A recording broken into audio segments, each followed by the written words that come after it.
100% job గ్యారంటీతో ISTTM business school admissions open. నమస్తే, నేను Keshav. Welcome to Suman TV.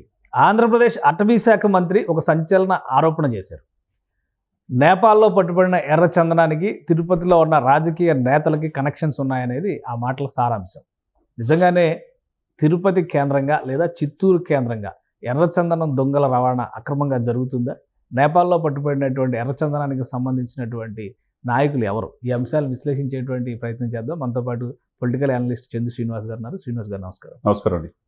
Pawan Kalyan గారు డిప్యూటీ సీఎం, అలాగే ఒక 5 శాఖలు ఉన్నాయి ఆయనకు సంబంధించి.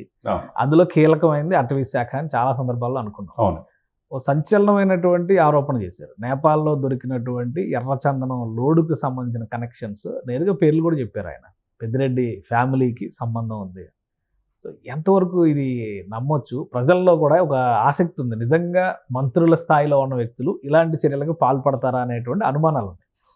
ఆయన చేసినటువంటి వ్యాఖ్యలను ఏ విధంగా చూడాలి? యాదృచ్ఛికం ఏమో తెలియదు కానండి, పెద్దిరెడ్డి కూడా అటవీ శాఖ మంత్రికి చేసినట్టున్నాడు. అదే కదా ఆయన చేసింది. ఈయన అటవీ శాఖ.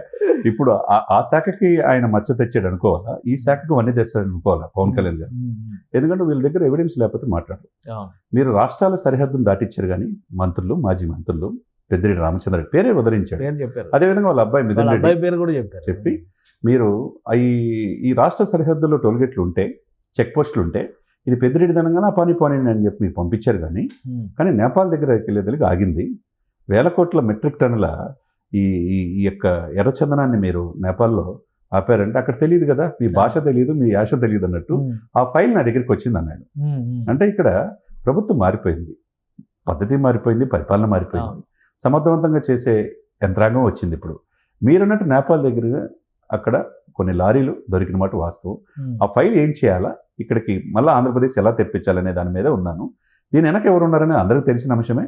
గతంలో పెద్దిరెడ్డి గారు ఉన్నప్పుడు 5 సంవత్సరాలలో ఏ విధంగా గంగిరెడ్డిలు వీళ్ళంతా ఎర్రచందనం ఏ విధంగా స్మగ్లింగ్ చేశారనేది అందరికి తెలిసిన అంశమే. కానీ ప్రకృతిని ఒకటన్నారు కేశవ్ గారు, చాలా మంచి మాట. ఒక చెట్టు నాటాలంటే, అది పెరగాలంటే ఎంత టైం పట్టింది? విధ్వంసం చేస్తున్నారు, చెట్లు నరికేస్తున్నారు. చివరికి అత్యంత పవిత్రమైన శేషాచలం అడవుల్లో ఎక్కడ దొరికినది ఎర్రచందనం దొరికితే అవి కూడా కొట్టేస్తున్నారంటే ఇంతకంటే దారుణం ఏముంది? 1000 కోట్లు డబ్బులు సంపాదిస్తున్నారు, ఆ డబ్బులు ఏమన్నా పేపర్లు ఏమన్నా తింటారా అన్నాడు. ఇంకెంతకంటే ఏం తింటారు, ఏం చేసుకుంటారు ఈ డబ్బులు అని చెప్పేసి అనటం అనేది ఒక మంత్రిగా చాలా బాధతో చెప్పాడు. ఒక చెట్టును నరికేస్తే 25 చెట్లు నాటాలని అరణ్య సూక్తి ఒకటి ఉంది అని కూడా చెప్పాడు. ఆ మాట ఆయన చెప్పిన మాటే. కానీ ఎందుకు వీళ్ళు నరుకుతున్నారు, ఎందుకు ఏం చేసుకుంటారు అనేది మరి దారుణం కదా సార్. కానీ ఎలా అసలు చర్యలు ఏ విధంగా ఉండే అవకాశం ఉంది? ఎందుకంటే ఆయన చెప్పిన 2 విషయాలు, రాష్ట్ర ఆర్థిక పరిస్థితి చాలా దయనీయంగా ఉంది. డిప్యూటీ సీఎంగా బాధ్యతలు తీసుకునే క్షణంలో నేను చాలా క్లియర్గా చెప్పాను, జీతం కూడా తీసుకుంటాను, బాధ్యతగా ఉంటుంది. అది ఉంటేనే ₹1 నేను తీసుకున్నాను కాబట్టి దానికి రెట్టింపు పని ఒక రెస్పాన్సిబిలిటీ ఉంటుందని చెప్పారు. ఇప్పుడు అసలు జీతం తీసుకోవాలంటే కూడా మనసు రావట్లేదు నాకు అంటున్నారు. మనసు రావటంగా తీసుకుని చెప్పేశాడు. అదే ఏముందని చెప్పి ఇక్కడ డబ్బులు లేనప్పుడు పంచాయతీ ఫర్నిచర్ కొనుక్కుంటారంటున్నారు. నా ఫర్నిచర్ నేను తెచ్చుకుంటా అన్నాడు. గతంలో ఏ మంత్రి అనలేదు సార్ ఈ మాట, ఏ ఉప ముఖ్యమంత్రి మాట అనలే. ఆ ఉప ముఖ్యమంత్రిగా పదవికే వన్నీ తెచ్చాడు. అన్ని శాఖల మీద సమగ్ర సర్వే చేసుకుంటున్నాడు. తీసుకుంటున్నాననే పరిస్థితి నుంచి నేను వద్దురా బాబు, నాకున్న డబ్బుల్నే ఆయన ఒక మాట అన్నాడు సార్, 100 కోట్ల రూపాయలు నేను ట్యాక్స్ కట్టా, సినిమాలో సంపాదించా డబ్బులు.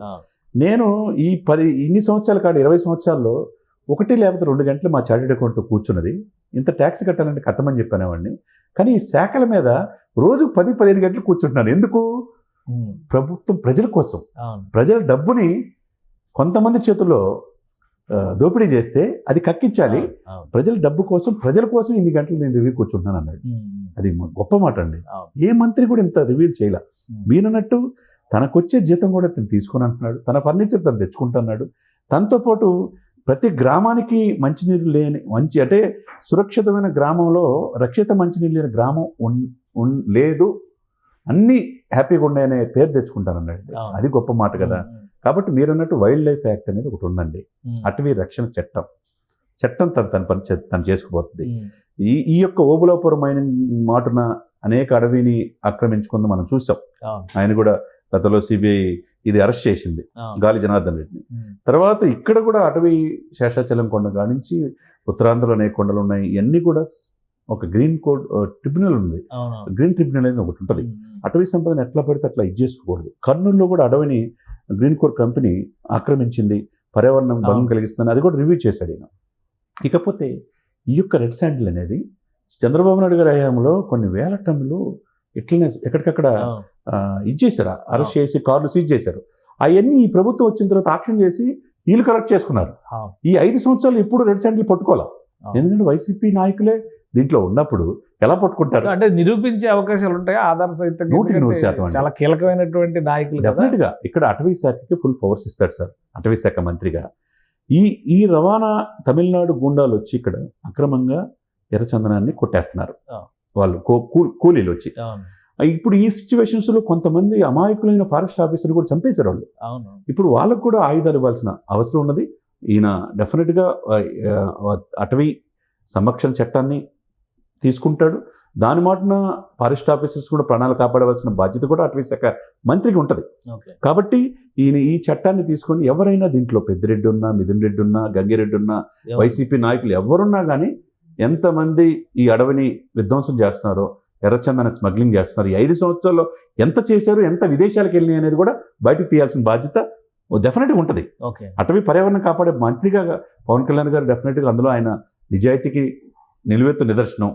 కాబట్టి డెఫినెట్గా చట్టం ప్రకారం వీళ్ళకి శిక్ష పడాల్సిందే. రాజకీయ పరమైనటువంటి అడ్జస్ట్మెంట్లు ఉన్నాయి ఇందులో, ఒకరి మధ్య ఒకరికి అవగాహన ఉంది, కొంతమంది పార్టీలకు సంబంధం లేదు, అందరూ కలిసికట్టుగా చేస్తున్నారు అనేటువంటి ఒక విమర్శ వినిపిస్తుంది.